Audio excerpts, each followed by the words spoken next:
you know, different people might define doubling in different ways, that it's the feet are doing blah, blah, blah. But basically, it's stopping the forward motion and by getting them going the other way.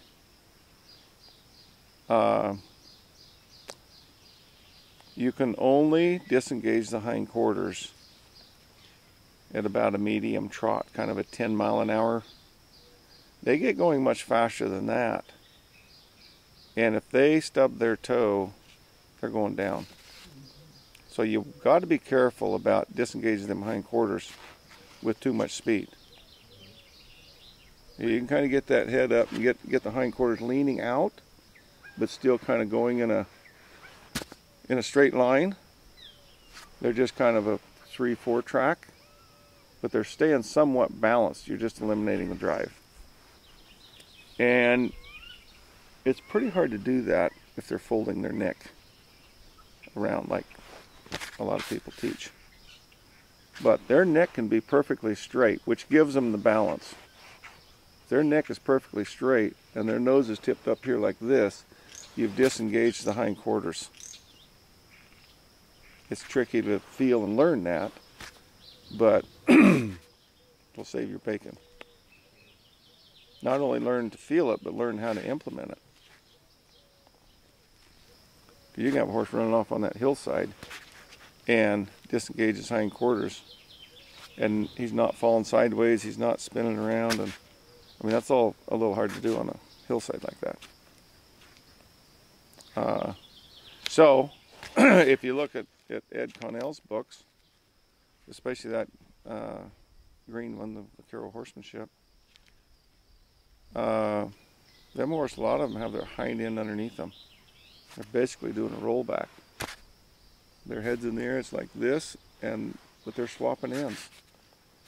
That's the only safe way to do it if you have much speed. But the thing is, regardless, you're rebalancing that horse and eliminating the forward drive. Whether his hind end is stepping out or his hind end is up underneath him. And he's kind of doing more of a rollback type. You're getting that horse to rebalance to eliminate the forward drive. I guess that would be the way I would define the doubling. However he places his feet to eliminate the drive. The old cowboys, control was the most important thing.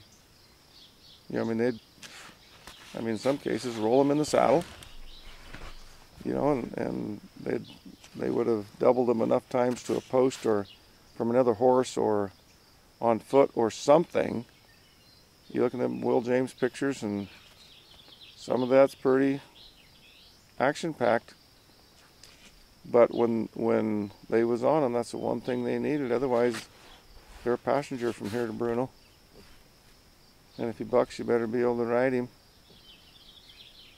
I mean, there's situations where, you know, somebody got bucked off, and it might be 2 or 3 days before we caught up with that horse again. They get with range horses, and you know, you finally get his saddle back and start over again. A little different scenario, but I lost a horse with my saddle for 45 days before I got my saddle back.